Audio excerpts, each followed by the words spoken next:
Arsenal got their Premier League season underway with a 2-1 victory over Nottingham Forest, and in today's video I'm going to look at the systems and the tactical setups from Mikel Arteta and Steve Cooper. I'm going to look at Havertz in the role of the Raumdeuter, Arsenal's early dominance versus certainly some signs and some things that they can improve on, and then also going into that second half, definitely some cause for optimism for Cooper's Nottingham Forest. We're going to start though with Arsenal's system versus Nottingham Forest's system. Partey, of course, inverted from right back into midfield, forming that 3-2-5 shape for Arsenal. But for a large part of the game, Arsenal, especially in that first half, had complete control, and Forest were defending with 5 in the last line in their 5-4-1 block, meaning Partey could remain inverted, and this promoted Rice further afield, forming a 3-1 build-up shape with 6 attackers overloading the last line of play. This forms at times a 3-4-3 with this sort of midfield diamond, but essentially it's a 3-1-6 that we've seen Pep Guardiola use, that we've seen Erik ten Hag use, a very effective way of breaking down an overloading, that last line of defence where oppositions are in that sort of deep low block. Partey was in that lone 6, Rice in the left-hand sided half space, Odegaard in the right-hand sided half space, and with Odegaard sort of being able to drop deeper, this flips sort of the normal box shape for Arsenal, allowing Havertz to roam not just at the tip of a diamond, but on a more horizontal axis, picking up pockets of space that he saw fit, and his role as a Raumdeuter I will get onto. I think Declan Rice's mobility always means Arsenal can defend with 5, even with a rest defence of often a 3-1.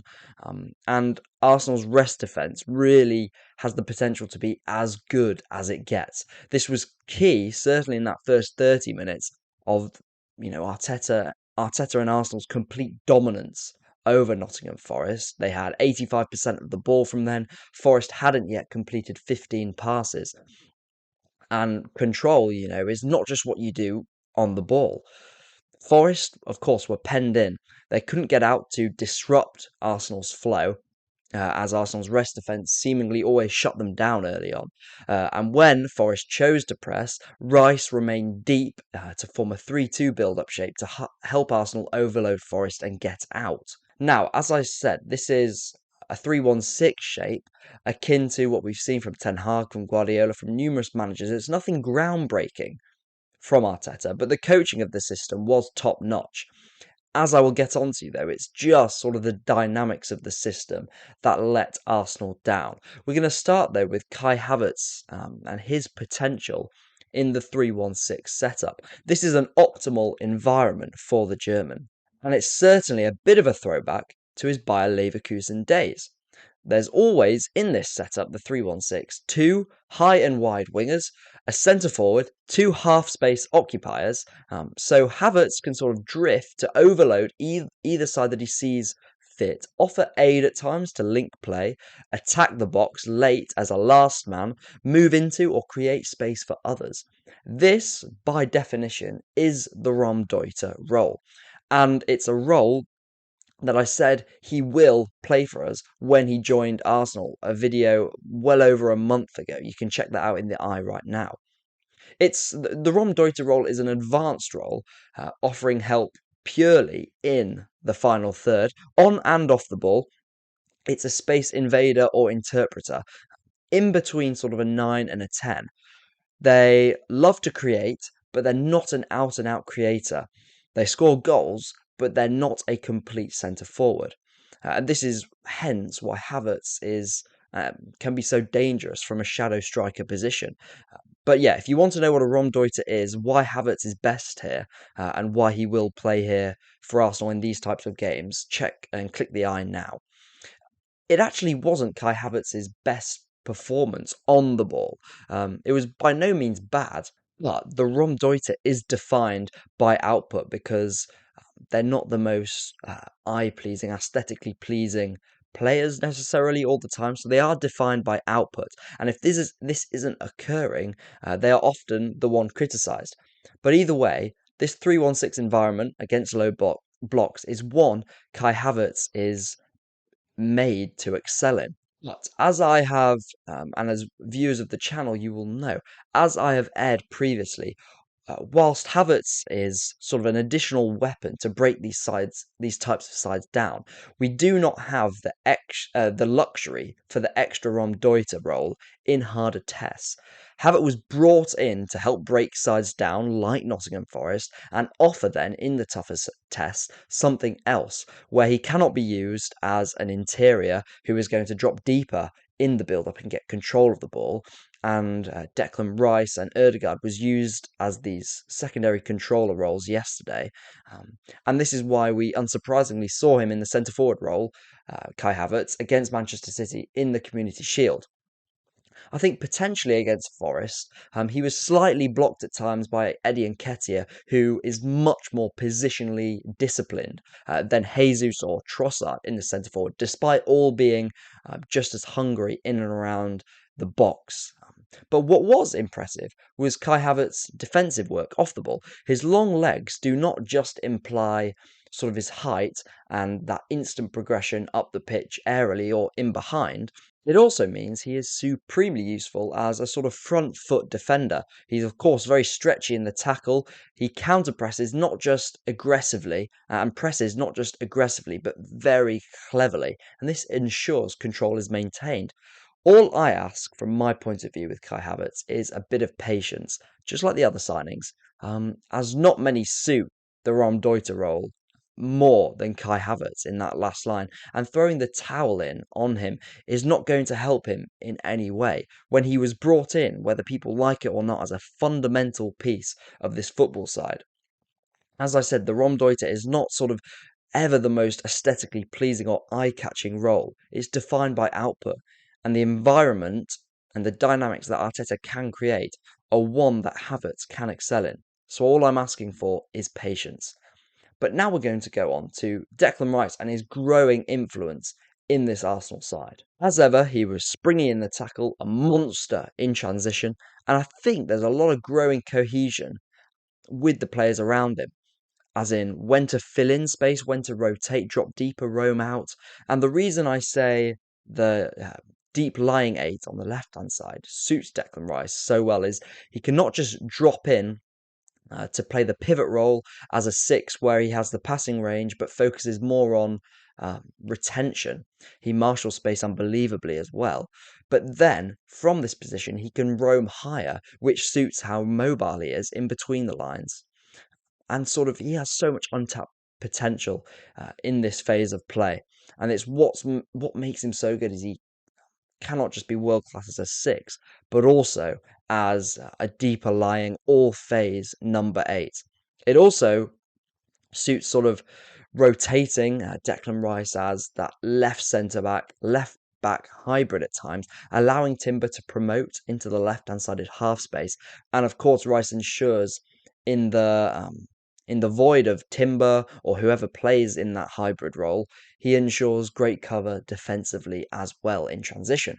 Just before I want to touch on what Arsenal can do better, because there was certainly still quite a few things that we can improve on and will improve on. I want to touch on another impressive performance from Eddie Nketiah.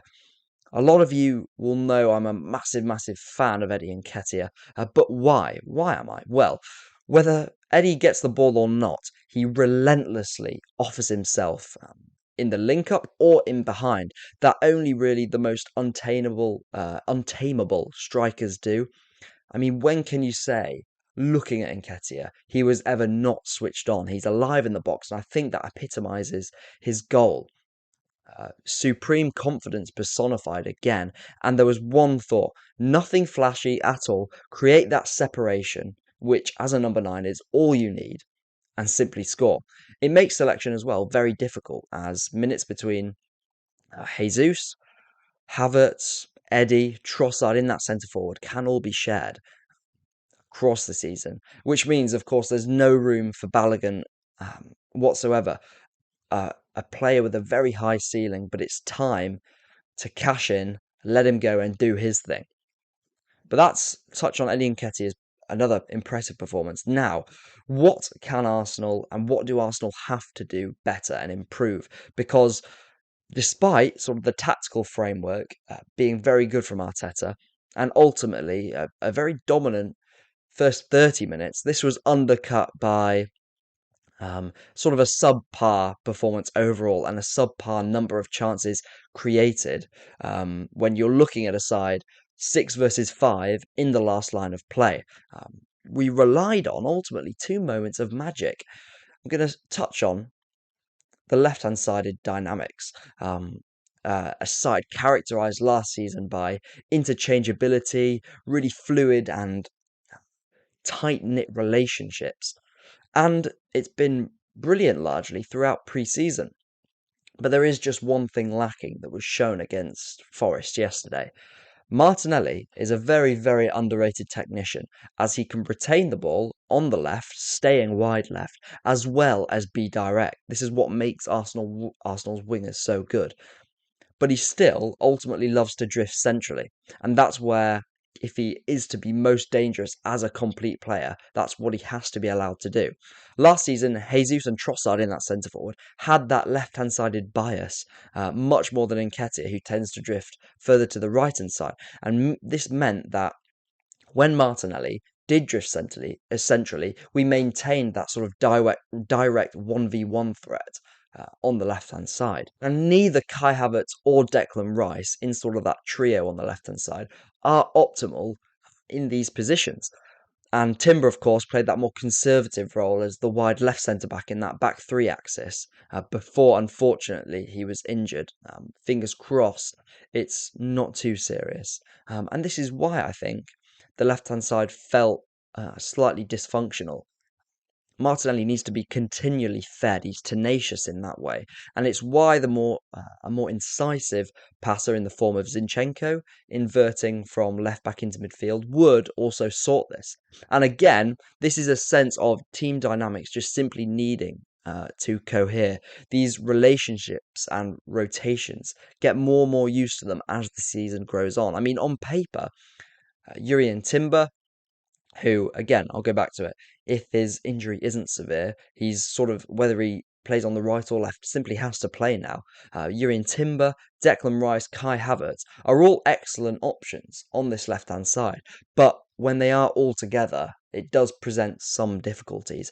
Bar Havertz, who of course isn't going to dominate the ball enough for it really to matter. All of Rice, Timber, Martinelli, of course, are right-footed, and despite having great turning circles, this means their sort of body angles aren't the most conducive to always feeding the left-hand side. I would say as well, a different point now, and going back to Partey inverting from right back. Of course, we saw it against Forest and Wolves at the end of last season. And with a fully available squad, although Partey can do this to a good level, inverting from right back into midfield isn't optimal for Arsenal in terms of winning a title or going forward. And this was the point of buying someone like Jurrien Timber. Whether he plays from the left or right, it's about flipping these dynamics, not just from game by game, but mid-game. For Partey to be best, he needs that central set point, not caught out sort of spatially, as although not considerably so, his recovery ability now is certainly starting to err on the decline, in comparison to the sort of physical and athletic monsters Arsenal have now in their squad. We need consistency and reliability in movements across the board to help maintain control. So, although there was some slight causes for concern, I still left the Forest game, a very nervy ending, feeling overall still very positive. I expect these control issues to be sorted and improved as the weeks go by so we can stretch a 30-minute spell across the whole season. And it's great we as well now have these magic moments to help bail us out. Saka, again, irrepressible. His goal has to be sort of Salah output numbers this season. Again, his sort of core strength and the way he uses his body to orientate himself, to front up a man. The timing of his actions is perfect. His confidence is growing every single game. He is world class and he's going from strength to strength. Also, as well, Arsenal, we're not the only side with moving parts. This is probably for another video, but as we've seen in pre-season, there's a lot of tinkering, not just from Arteta, but from numerous managers as we enter sort of more competitive seasons. Each new season brings a sort of a higher level of competitiveness. And Arsenal are not the only team trying to gain the edges with these fine margins. So that's something to bear in mind as well. It's good as well that we are again continuing to maintain our unpredictability. I think our adaptability as a side is as good as anyone out there now. And that's something Arteta has really focused on this pre-season. And it's something that I've been very, very outspoken about in terms of the importance of that. But what we cannot allow is a lack of intensity to lose control. This breeds trouble. And I think there was a stepping off the gas after we went 2-0 up. The Premier League is unique. Almost every side, no matter where they finish, has at least one threat you have to be constantly wary of. Let's take Forest, for example. There are no old campaigners up front trying to hold the ball up for Cooper's side. They have young, athletic, strong ball carriers and a very, very savvy low block. And more on Forest now, because there is cause for optimism. And if you are interested in football, you need to be able to look at both sides, understand what both sides are doing. So let's touch on Cooper's Nottingham Forest now. Defending deep is all about maintaining a threat going forward, disrupting the opposition's flow as much as possible. Otherwise, a low block simply cannot work. I think Brennan Johnson, if he plays in that centre forward from the start, as he did before Awoniyi came on, he needs to be a more consistent outlet, be relentless, like someone such as an Nketiah. And this is why he's probably better to that shadow striker role he played at times with sort of Morgan Gibbs-White behind Awoniyi in the centre forward. And these are signs that Cooper must take because Forest, under his coaching, they do not have the technical quality to complement sort of their intensity in the backline and midfield, and not able to sort of keep the ball for long periods of time from these types of sides. So they need to load the defensive line as efficiently as possible. I think the City ground will be a massive influence on their survival chances this season. And I think if the game was away, Arsenal's loosening grip on control may well have seen a very different result, even though Arsenal really should have tightened their grip after going 2-0 up. I think Aina at left back is certainly one to watch. But there is lots for Steve Cooper, as I said, to take away. And it's why it's so important that they didn't crumble after Arsenal went 2-0 up, irrespective of the result. They have the players, I think, now, as Cooper hopefully has been shown, to mix sort of their shadow man marking that they implemented around the 75th, 80th minute mark in tandem with their 5-4-1 low block.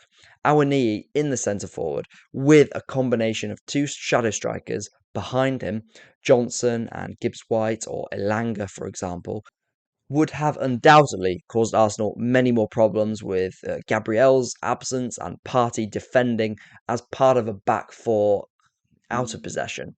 So they have weapons and they have to play for them. Otherwise, it's going to be a struggle this season, despite any money that they spend in the transfer market at the end of this summer window or in January.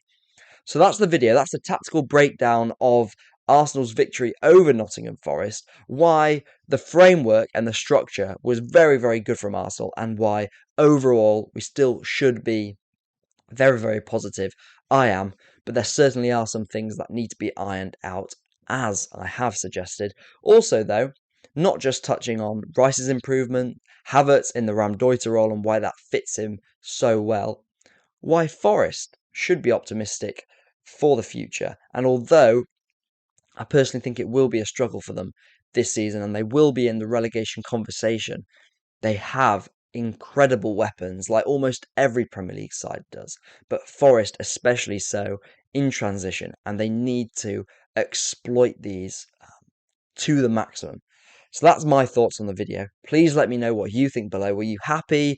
Were you Frustrated? Were you somewhere in the middle with Arsenal? Forest fans, what do you think? I only ask you to like, comment, subscribe, and share the video right at the end, because hopefully that means you've enjoyed it, you've got to the end, and you've found it entertaining, informative, whatever you've got from it. But that's all from me. I've got a lot of videos rounding up this weekend's opening weekend's Premier League reaction coming on the channel. Some analysis of Postecoglou's Spurs and their 2-2 draw with Brentford. Also, the Chelsea-Liverpool draw. So a lot of things to come. Stay tuned. I'll catch you in the next one. See you later.